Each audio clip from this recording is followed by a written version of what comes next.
Hi everyone, it's been long time I know, and it was because there are a lot of things happening from marriages to functions to engagements, and it's also part of residency in Goa for my brand. So yeah, there are multiple things happening at once. But I'm back again with multiple series on different topics, different things from my brand to what I do to just viewpoints and insights from if I have read something and I would like to share it with you all. So first thing first is today I'm gonna talk on the topic. So recently I'm working a lot on my brand persona, on my brand positioning. So I thought why not share, because it's not just about my brand. It has a lot of layers too, in terms of making shifts personally, making shifts in the way of living. So when I speak about the word way of living, it's a very simple three word: way of living. Different people assume it differently. Now, if you see my surrounding back of me, there is a curtain that's appearing for different sort rather than a normal regular curtain that has a lot of this drapery. There's this wall which is a lot of the brainstorming happening. There are few artworks on the bed. So you would see, okay, she would be fond of art and craft, a lot of colors, a lot of different sort of things, but and it might be expensive, right? It would be hard to manage. It would be hard to take, you know, maintain the aesthetic of it. And she's just doing for the sake of video, maybe, but it's not that. I've made it part of my system, of my mind space. So recently, I went for this residency in Goa, and this is a beautiful term, mind space.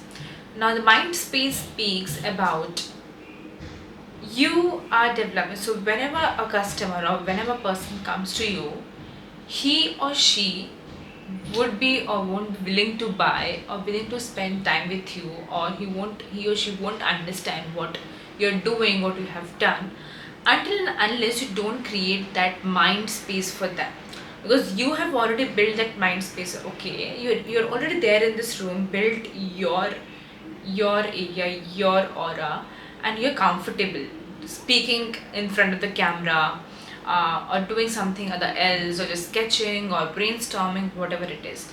But they are new to this space, so you have to make them comfortable, and you have to make them feel that they also are part of this mind space. Now, how do you do that? Of course, there are different things, there are different elements to it. I won't jump into that because it's a different thing altogether. But I was talking, like I gave this example because of the way of living on the topic. So, why way of living is really important, and that's what Unity Trails is focusing on. So, we started with a lot of things. We started by making range of artworks. We started by making range of clothing, but we thought that we'll not continue to do range of clothing.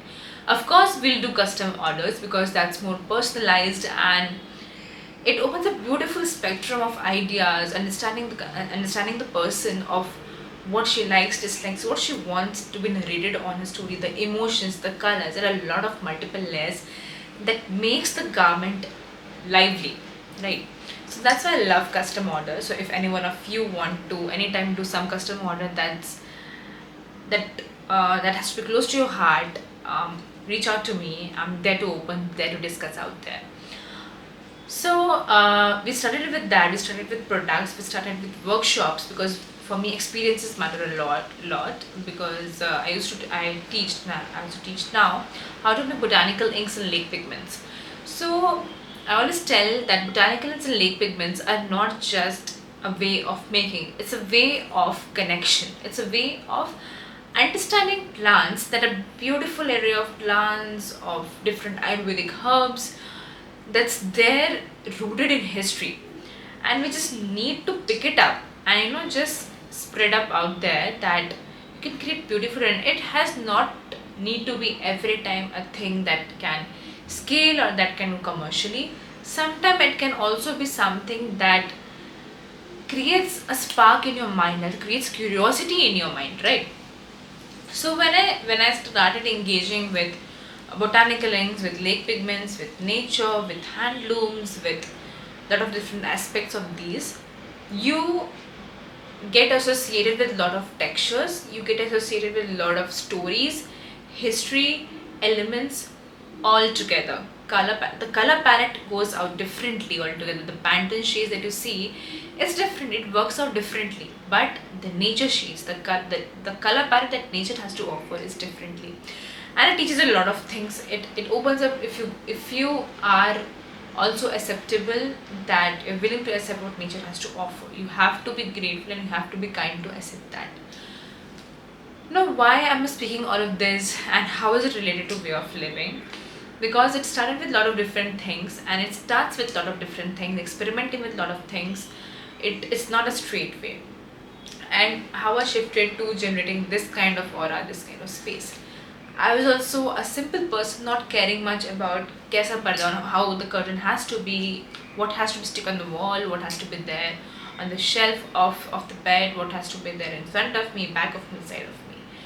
I didn't care much, but I realized that what if we put in our space, from the colors to the textures to the patterns and the prints, it really affects the way we work, the way our mind works. So I'm mostly, I usually resonate myself with messy magic or a colorful chaos. You can also see in my room there are a lot of colors playing. In curtains also there are a lot of multiple colors and there are a lot of different patterns all together. You can see on the side in the door there is this puppet hanging from Rajasthan, one of my friends gifted me.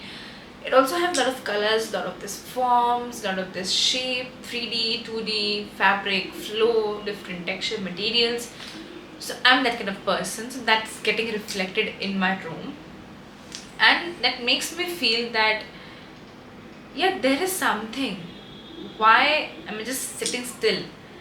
Everything is not meant to, like meant to be mean something. It can be just for you also. It can be beautiful for you also. It can be relaxing for your mental peace too. Whatever way of living you're generating, and way of living does not limit to interiors. It also goes on further, a step further, to what you wear, how you interact with people, what you eat, how you present things, because your mind captures everything quickly in seconds, and it affects. I have seen that. Of course, it's been tough for me also, as I'm saying. It's not that easy. Till now, of course, I've done a lot of changes in my way of living, in my lifestyle, in my routine. But sometimes it happens that, is it really worth what I'm doing? Are people really understanding? But then I realize I'm not doing it for the people. Firstly, I'm doing it for myself. And then if people learn from it, it's great, thumbs up. If they don't learn from it, you can just see, because until and unless something does not trigger within you or happens within you, you won't follow it for yourself. Like when I used to love fast fashion a lot. I used to love synthetic clothes. I used to love prints pattern that comes from synthetic clothes from these fast fashion brands.